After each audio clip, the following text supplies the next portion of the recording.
Yo, what it do? Hey, welcome back by the house, man. Hey, appreciate y'all for stopping through, chopping it up with us, man. Y'all already know what to do, man. Wipe your feet, close the door, bro. Y'all already know what it is. I am that boy Box. This is Rough House Boxing TV, and you saw the title. This is the breakdown prediction video for Leo Santa Cruz versus Rafael Rivera. And before I get started, gotta send a big salute, shout out to the whole Block fam. Hey, make sure you tune in to MARLO'S Corner tonight for that good play-by-play commentary from the homies Trey X and Marlo, man. And the in-between round analysis from all the rest of the Block fam, El Finici, Chris Rayner, yours truly, Rough House Boxing TV, Legendary Top Cats, Main Boxing Biker, you know what I'm saying, Kid Mid, you know what I'm saying, everybody that rock with us over there, man, over on the block. But, yeah, let's go ahead and get into it, man. And as always, I got my notes. You know what I'm saying? So this going to be the good, the bad, the ugly. We're going to start with Leo Santa Cruz. Leo Santa Cruz comes in with a record of 35-1-1, 19 KOs. He stands 5 feet 7.5 inches with a 69-inch reach, and he is an orthodox fighter. On to the good. First things first, he is a tough, gritty fighter.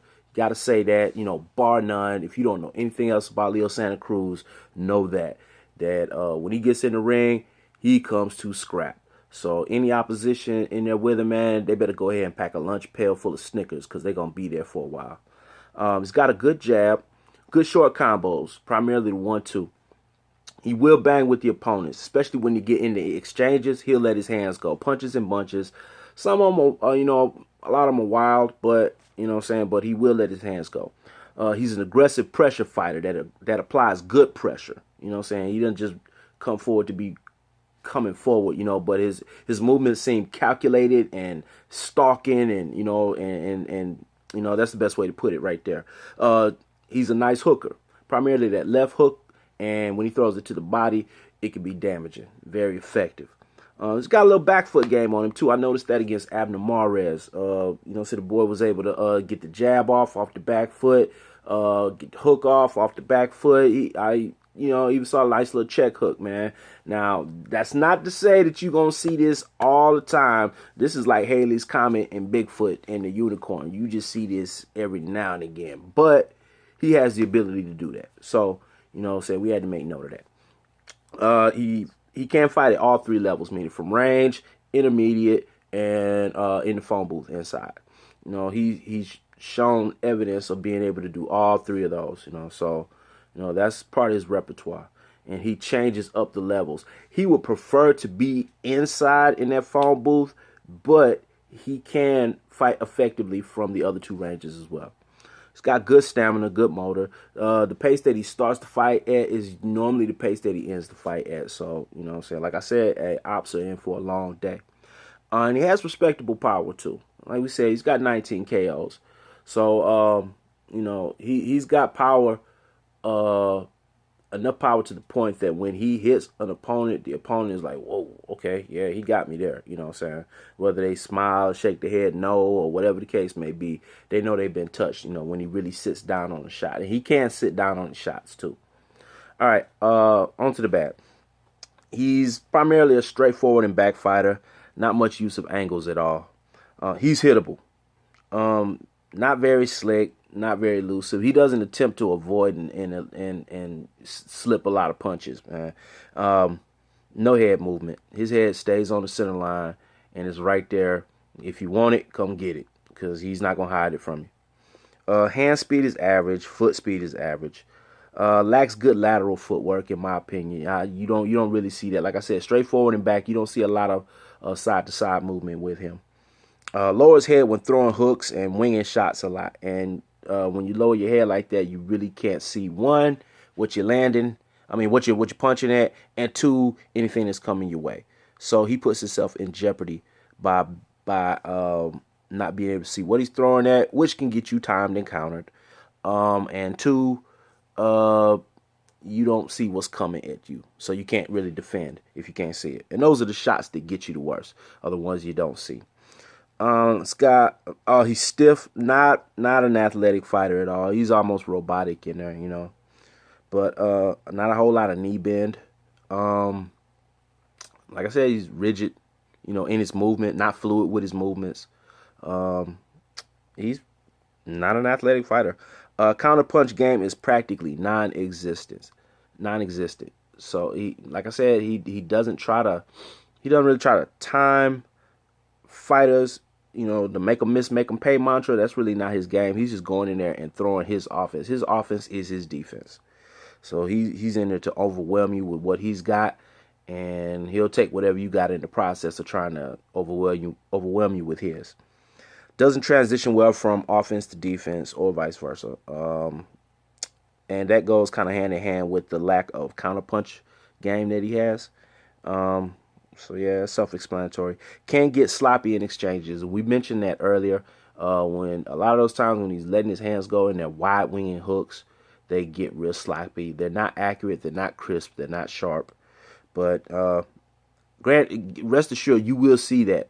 When you see that tonight, be like, oh, that's what Roughhouse was talking about right there. That's what I want. You'll see it. Watch. Doesn't really try to time the opponents, and we spoke about that too. So, you know what I'm saying? He's coming straight forward with his, trying to get his off, regardless of what the opponent is doing.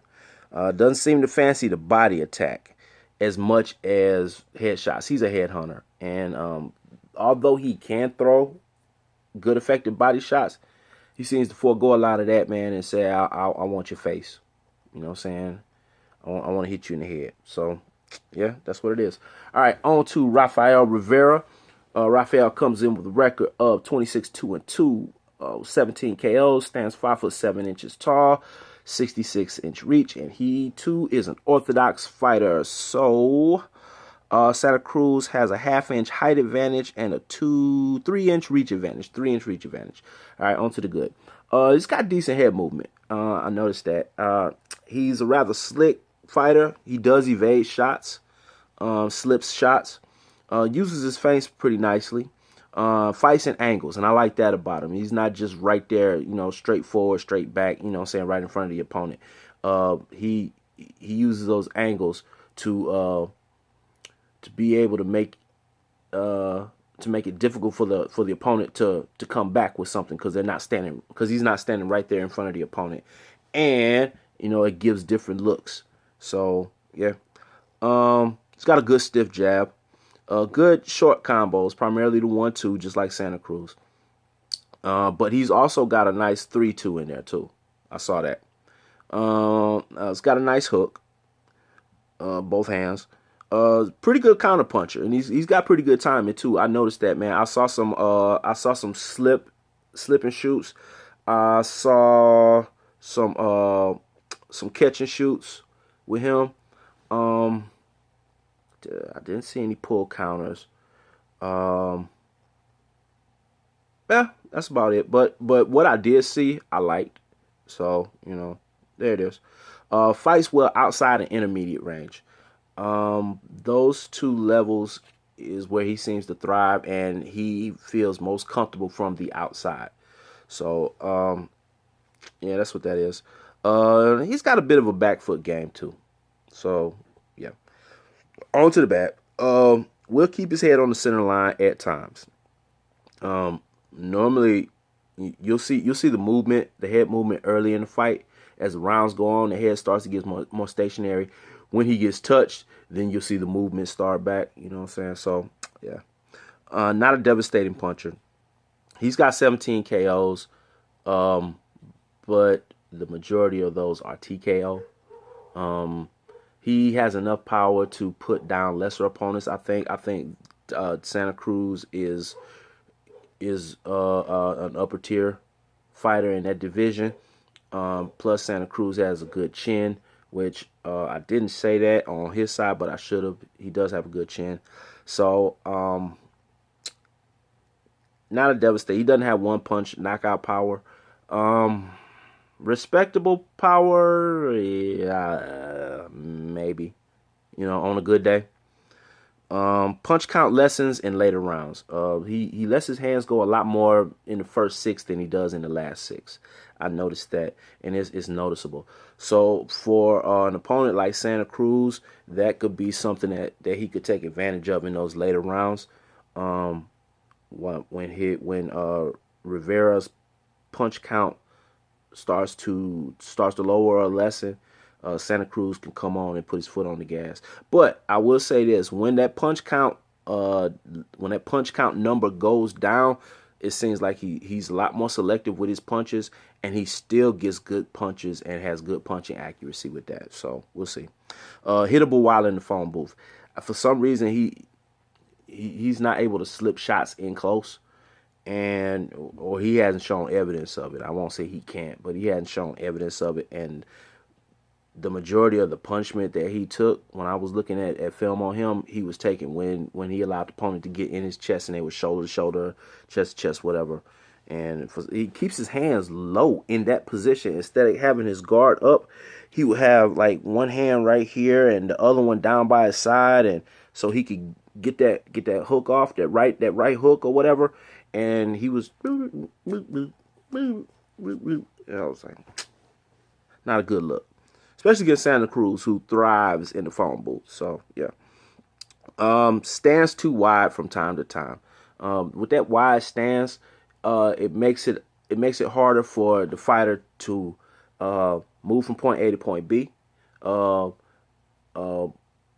whether that's laterally or front, forward, and backwards. You know what I'm saying? When you try to go at the opponent, or if you're trying to evade a shot coming from the opponent, with your leg stands too wide, you limit the amount of range and distance you can cover. And he's got loves of inactivity. I saw in this fight, I noticed in this fight there were periods where instead of taking the fight to his opponent, and the opponent wouldn't be punching, but he wouldn't be punching either. They'd just be going around in circles, feinting and looking for openings. And I saw myself where there were plenty of times in there when he could have got some work in on the opponent. Openings that the opponent was given, that he could have taken advantage of, but he didn't. All right. But overall, I do like the skill that Rafael Rivera has. I was impressed by a lot of what he did. Slick boxer puncher, I would call him, or slick boxer. I'll put it that way, slick boxer. All right, on to the keys to victory, and we'll start with Leo Santa Cruz. He has to keep the pressure on. I think this is going to be something that's going to be detrimental for him. He's got to come with it. He's got to bring the fight to Rivera, and he's got to get in Rivera's chest. He's got to get in that phone booth. Like we said, that's where Santa Cruz thrives. That's where he likes to be. That's not where Rivera is at his best. The 1-2 must be on point. I was really, really, really impressed by portions of the fight when Santa Cruz's 1-2 was working, primarily against Abner Mares. He found his range, he found the proper distance, and it's like he couldn't miss. And that 2 was hitting flush. The 1 was coming, the 1 was either hitting his target or it was blinding the target for the 2. But either way, the 1-2 was effective. He's got to incorporate more head and upper body movement, because Rivera is, 1, he's slick. 2, he's good at timing the opponent, and 3, he has a pretty good counter punch game. So he can't just, hand that boy a Christmas present. Here's my face. You know what I'm saying? Go on and hit it. He needs to have some movement in there, so he won't be as hittable, as timable. Whatever. All right, on to Rivera. He has to box with angles. I think that is going to sharpen his efficiency, and it's also going to take away some of the firepower that's coming back at him from Santa Cruz. Santa Cruz wants his opponent right there in his face, lined up properly, so he can get his work off. So I think that if he's able to use angles effectively, then Santa Cruz won't have as much success in returning fire.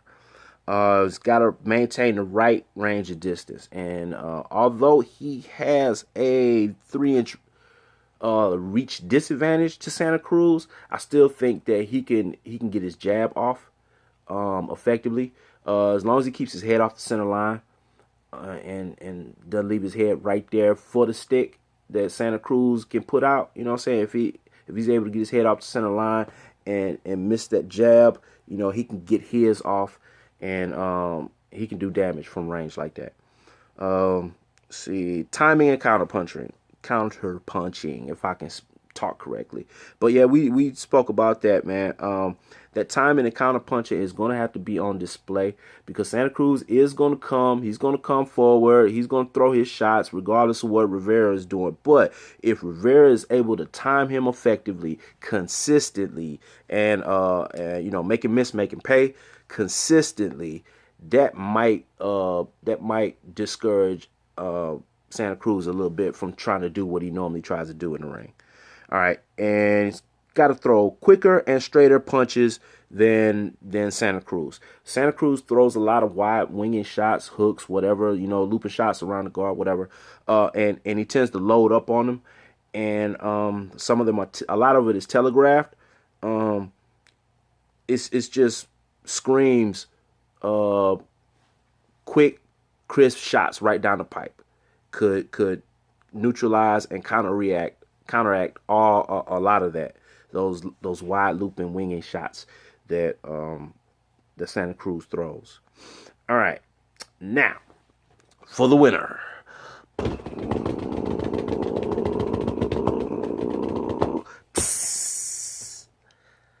I may be eating crow tonight, man, but I am riding with Rivera, man. Overall, I like what I saw with Rivera. Santa Cruz, yes, he is a little bit bigger. He's he's only a half-inch taller, but he's got a little bit longer arms.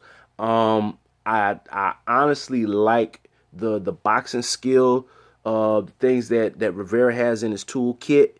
And if Rivera can keep that range, keep that distance, if Rivera can effectively time and counter, and he can use those angles and have good footwork, which he's shown that he can do, you know what I'm saying? This isn't a stretch for him. I do believe he'll be able to pull this one off by unanimous decision. So I'm riding with Rafael Rivera. And we'll see what it is, man. Hey, if I'm wrong, then I'll be on El Finici's channel, man, on the Crow Chronicles. That's what it is, man. You'll see a guest appearance by your boy Roughhouse, man. But that's what it is, man. We're going to go ahead and cut this one short. We got Rafael Rivera by unanimous decision. Hey, and make sure you stop over to Marlo's Corner tonight for the good play-by-play, blow-by-blow commentary from Trey X and Marlo, man. It's going down on the corner, as always. They got all the fights, man. So, hey, once again, shout out to the whole Block fam. Hey, appreciate everybody that stopped through and chopped it up with us here at the house, man. Hey, and thank you, I gotta say, for everybody that's been rocking with me for, since day one, just past 300 subs. Hey, you know what I'm saying, it's grown organically. I'm not worried about how fast it grows. I just want the visitors at the house, the family that comes to the house, I just want y'all to keep rocking with me, and hopefully y'all enjoy what we doing here at the house and the content that we put out, man, stuff like this and anything else that comes through. Hey, be on the lookout for the Grind series.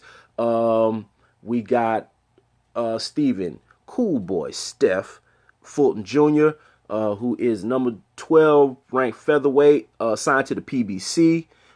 He is an Al Heyman fighter. He came and chopped it up with us here on the block. That's part of the Grind series. That video will be releasing here pretty soon. So, hey, keep your eyes open, your antennas up, because it's going to be dropping soon. And we also got a couple of top-ranked fighters, the Adorno brothers, Joseph and Jeremy. That's Joseph Bless Hands Adorno and Jeremy Magic Hands Adorno. Both of them are, let's see, Joseph is 11-0 with 10 knockouts. Jeremy is just turning pro, 17 years old, signed to Top Rank, and his first fight is going to be March the 30th. So he's debuting. But that's what it is. That's coming soon. You know what I'm saying? So y'all make sure y'all stop back by the house and check that out. Like I said, the Grind series. Shout out to the whole Block fam. We working. 2019 belongs to us. That's what it is, man. And y'all come on and ride with us, man, because we got the whole block sold up. But like I said before, y'all already know what it is. I am that boy Box. This is Rough House Boxing TV. Once again, we thank y'all for stopping by, chopping it up with us here at the house, man. And I'm trying to think, is that it? Is that it? Yeah, that's it. So y'all can go ahead and get on out the house now. Gee.